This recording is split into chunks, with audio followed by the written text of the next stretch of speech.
Hello बच्चों, आप सबका बहुत बहुत स्वागत है मेरे यूट्यूब चैनल में। और मैं अपने इससे पहले वाले वीडियो में सेकंड चैप्टर का इंट्रोडक्शन दिया है। पॉलिनोमियल्स का सारा इंट्रोडक्शन मैंने दिया है और उस वीडियो का लिंक मैं इस वीडियो के डिस्क्रिप्शन में आपके साथ शेयर करूंगी।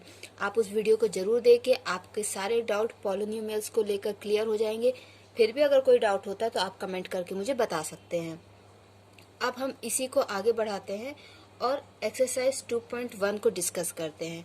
यहाँ मैंने एक्सरसाइज 2.2 लिखा है क्योंकि एक्सरसाइज 2.1 जो है मैं उसको बुक में ही सॉल्व करती हूँ और आपको दिखाती हूँ, और इसके ऊपर क्वेश्चंस भी नहीं आते हैं एग्जाम में, बट फिर भी मैं आपको बता देती हूँ। तो ये देखिए, ये है क्वेश्चन नंबर 1 एक्सरसाइज 2.1 का। इसमें एक ही क्वेश्चन है।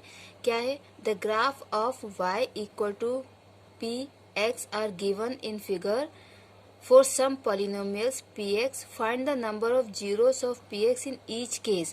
आपको ये बताना है कि एक इक्वेशन थी या एक एक्सप्रेशन था, उस एक्सप्रेशन में x की वैल्यू निकालकर ये ग्राफ बनाए गए हैं। आपको ये बताना है कि इन ग्राफ में जीरोस कितने हैं, क्या हैं ये नहीं बताना है, कितने हैं सिर्फ ये बताना है। तो देखिए, ये जो फर्स्ट ग्राफ है इसमें x एक्सिस पे कहीं भी इस ग्राफ ने इंटरसेक्ट नहीं किया है। ठीक है, एक्स एक्सिस पे कहीं भी इंटरसेक्ट नहीं किया। इसका मतलब क्या हुआ कि इस ग्राफ के लिए जो जीरोस हैं वो जीरो है, मतलब एक भी नहीं है। ठीक है, फिर इस ग्राफ की अगर हम बात करें तो इस ग्राफ में ये यहाँ से ऐसे गया है, तो यहाँ पे एक्स एक्सिस पे एक पॉइंट पे इंटरसेक्ट किया है। तो ग्राफ बी के लिए या ग्राफ सेकंड के लिए यहाँ पे जीरोस है सिर्फ 1, एक जीरो यहाँ पर है। ओके, ये वाले ग्राफ में आप देखिए, जब ये यहाँ से यहाँ गया तो ये एक यहाँ पे इंटरसेक्ट किया है, फिर जब यहाँ से वापस यहाँ से ऐसे गया तो दो जगह पे 2 पॉइंट्स पे इसने इंटरसेक्ट किया है। तो टोटल यहाँ पे 1 2 3 जीरोस हो गए। ओके, इस ग्राफ में 2 पॉइंट पे इंटरसेक्ट किया है इसलिए 2 जीरोस हो गए, और इस ग्राफ में 1 2 3 एंड 4 जीरोस हुए हैं। ओके, क्योंकि 4 पॉइंट्स पे इंटरसेक्ट किया है। यहाँ पे कितने हैं? 1 2 एंड 3, ये 3 पॉइंट पे इंटरसेक्ट हुआ है, तो यहाँ पे 3 जीरोस है। तो ये क्वेश्चन नंबर 1 एक्सरसाइज 2.1 का कंप्लीट हो गया। ये एग्जाम में इसके आने के चांसेस लीस्ट है, बट फिर भी बता दिया कि अब क्या है ना कि 2 पेपर आते हैं, एक स्टैंडर्ड आता है, एक बेसिक आता है। तो मे बी बेसिक में इस टाइप के क्वेश्चंस आ जाएं। बेसिक उनके लिए होता है जिनको 11th में मैथ नहीं लेनी होती है, वो श्योर होते हैं कि हाँ हमको मैथ नहीं लेनी है, तो बेसिक चूज करते हैं और बेसिक का पेपर देते हैं। ओके, और जो जिनको 11th में मैथ लेने का मन होता है या थोड़े बहुत चांसेस होते हैं या उनको बिल्कुल कंफर्म होता है कि हमको 11th में मैथ लेनी है, तो वो स्टैंडर्ड चूज करते हैं। ये लास्ट ईयर से स्टार्ट हुआ है, 2 पेपर आने लगे हैं मैथ के, बेसिक एंड स्टैंडर्ड।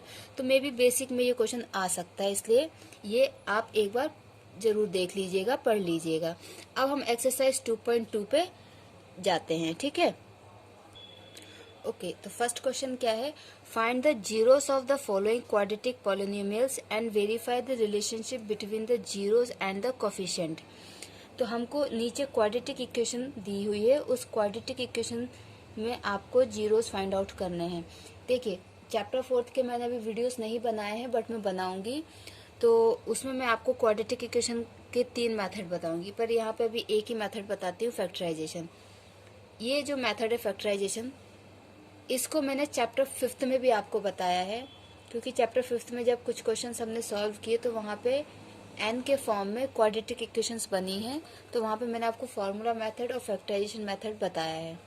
ठीक है, अब एक बार और बता देती हूँ। यहाँ पर ये आपकी क्वाड्रेटिक इक्वेशन है, और क्वाड्रेटिक इक्वेशन का स्टैंडर्ड फॉर्म होता है ax² plus bx plus c, ये स्टैंडर्ड फॉर्म होता है। ठीक है, तो क्या होता है कि ये जो इक्वेशन दी है, हम इस स्टैंडर्ड फॉर्म से इस इक्वेशन को कंपेयर करेंगे। ठीक है, जब हम इसको कंपेयर करेंगे तो देखिए, यहाँ पे x के साथ कुछ नहीं है और यहाँ पे x के साथ a है, तो यहाँ पे जब कुछ नहीं है तो हम 1 मान के चलेंगे। हम क्या मान के चलेंगे? 1। तो यहाँ पर a की वैल्यू हो जाएगी 1, a की वैल्यू क्या हो गई? 1। ओके, एंड b की वैल्यू हो जाएगी -2 एंड c की वैल्यू हो जाएगी -8। इस तरीके से ये वैल्यूज आ गई।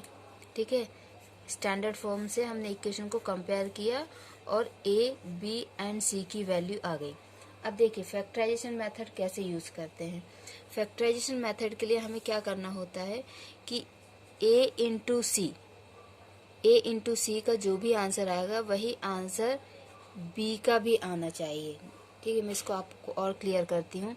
अगर हम ए इंटू सी करें तो क्या होगा, 1 इंटू -8।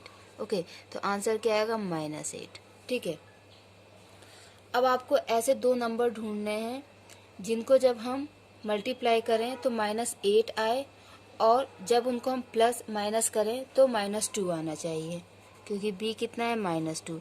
तो जब मल्टीप्लाई करें तो ये आना चाहिए, और जब प्लस माइनस करें तो ये आना चाहिए।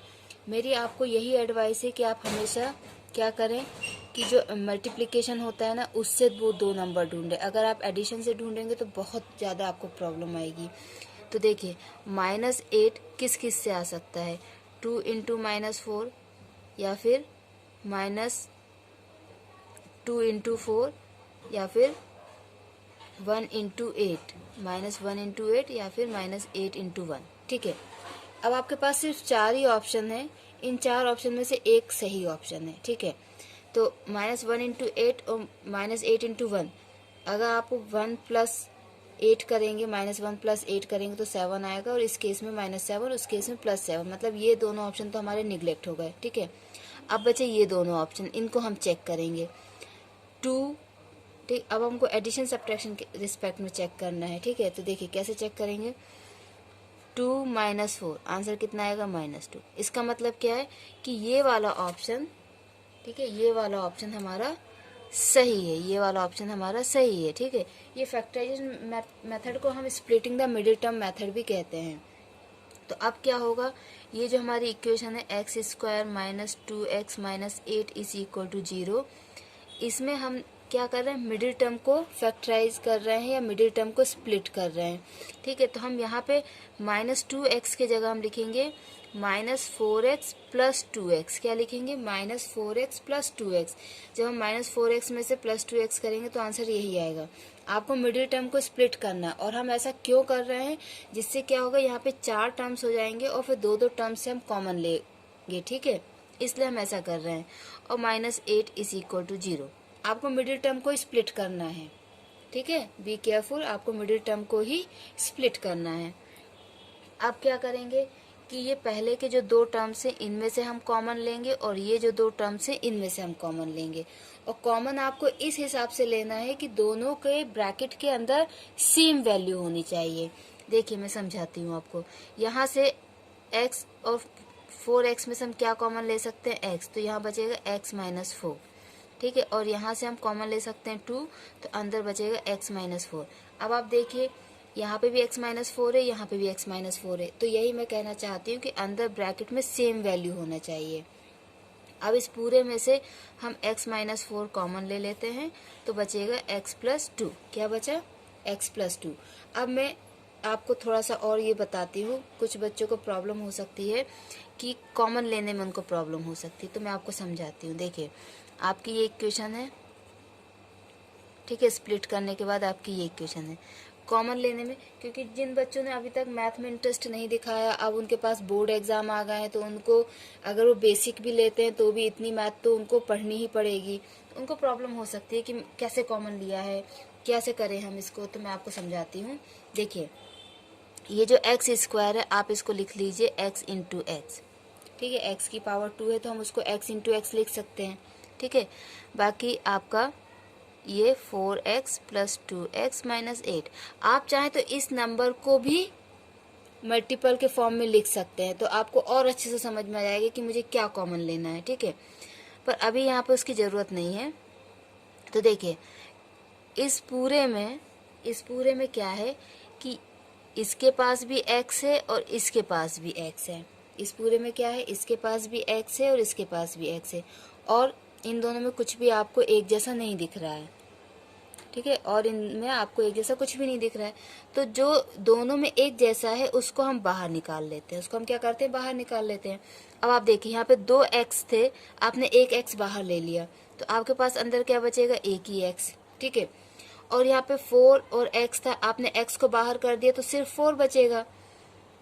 ठीक है, इस तरीके से ये कॉमन लिया जाता है। अब देखिए इस वाले में कैसे लेंगे आप, ये 2x है, 8 को हम क्या लिख सकते हैं, 2 इंटू 2 इंटू 2, ठीक है, 2 इंटू 2 इंटू 2, 8 आ जाएगा, 2 2 जा 4, 4 2 जा 8। ओके, अब इस पूरे में सिर्फ ये 2 दोनों के पास है, बाकी इन दोनों में कुछ भी कॉमन नहीं है। तो क्या होगा कि हम अब इसमें से सिर्फ 2 कॉमन ले लेंगे। अब आप देखिए 2x में से आपने 2 ले लिया तो सिर्फ x बचेगा, और यहाँ पे 3 2 थे तो आपने 1 बाहर ले लिया तो सिर्फ 2 बचेंगे, और 2 2 जा क्या होता है 4। ओके, तो इस तरीके से पहले आप प्रैक्टिस कीजिएगा, ठीक। जब आपको बहुत प्रैक्टिस हो जाएगी तो आप डायरेक्ट इस तरीके से कर पाएंगे, ठीक है। पर पहले आप ऐसे प्रैक्टिस कीजिए, और जिन्हें मैथ में इंटरेस्ट नहीं है अभी तक लिया है और अब ले रहे हैं इंटरेस्ट, या तो बोर्ड की वजह से या पास होने के डर से, किसी भी कारण से अगर आप ऐसा कर रहे हैं तो आप इस तरीके से प्रैक्टिस कीजिए। जब बहुत आपको अच्छी सी प्रैक्टिस हो जाएगी तो आप ऐसे कर पाएंगे और एग्जाम में आपका टाइम बचेगा, ठीक है। तो ये इक्वल टू 0 हो गया। अब हम क्या करेंगे, एक बार x माइनस 4 को इक्वल टू 0 रखेंगे तो x इक्वल टू हो जाएगा 4, x इक्वल टू क्या हो गया 4, और एक बार हम x प्लस 2 को 0 के इक्वल रखेंगे तो x इक्वल टू माइनस 2। तो इस तरीके से ये आपके 2 जीरोस आ गए हैं, अल्फा एंड बीटा, ठीक है। आपका अल्फा हो गया 4 और बीटा आपका हो गया माइनस 2, ठीक है। अल्फा हो गया 4 एंड बीटा हो गया माइनस 2, ठीक है। इन्हीं को हम जीरोस कहते हैं। अब उन्होंने हमसे बोला है find the relationship between the zeros and the coefficient, आपको इन दोनों के बीच में रिलेशन भी निकालना है। तो वो रिलेशन क्या होता है मैं आपको बताती हूँ। वो रिलेशन होता है सम ऑफ जीरोस। वो रिलेशन क्या होता है, सम ऑफ जीरोस। तो देखिए आप या तो डायरेक्ट कर सकते हैं, आपके पास ये 2 जीरोस हैं, 4 माइनस 2, 2 आएगा, ठीक है। बाकी मैंने अपने प्रीवियस वीडियो में आपको इसका फॉर्मूला भी बताया है कि सम ऑफ जीरोस क्या होता है। सम ऑफ जीरोस होता है माइनस बी अपॉन ए। क्या होता है, माइनस बी अपॉन ए। हमने ऊपर वैल्यूज निकाली थी, ठीक है। बी कितना है माइनस 2 और ए कितना है 1। तो देखिए बी है माइनस 2 तो माइनस 2 माइनस, ये बी का भी माइनस लगेगा, अपॉन 1, माइनस माइनस प्लस, तो कितना आ गया 2। और आप यहाँ पे चेक भी कर सकते हैं अल्फा बीटा इन दोनों का अगर आप अलग से सम करें, 4 माइनस 2 तो कितना आएगा 2, ऐसे भी आ रहा है, ठीक है। अगर आपके पास ये वैल्यू नहीं हो तो आप डायरेक्ट भी निकाल सकते हैं। दूसरा रिलेशन क्या होगा, प्रोडक्ट ऑफ जीरोस, और प्रोडक्ट ऑफ जीरोस होता है सी अपॉन ए, ठीक है। सम ऑफ जीरोस को हम लिखेंगे alpha plus beta, and product of zeros को हम लिखेंगे अल्फा बीटा, वो होता है सी अपॉन ए। सी आपका कितना है -8 और ए है 1, तो आंसर कितना आएगा -8। ये आपका रिलेशन है इन दोनों के बीच में, ओके। अब इसमें आपके पास इसी सेम क्वेश्चन में 3 पार्ट्स और दिए हुए हैं, और उन 3 पार्ट्स नहीं 5 पार्ट्स और हैं, और उनको अगर मैं सॉल्व करूँगी तो वीडियो बहुत बड़ा हो जाएगा, इसलिए मैं अब उनको नेक्स्ट वीडियो में कवर करूँगी।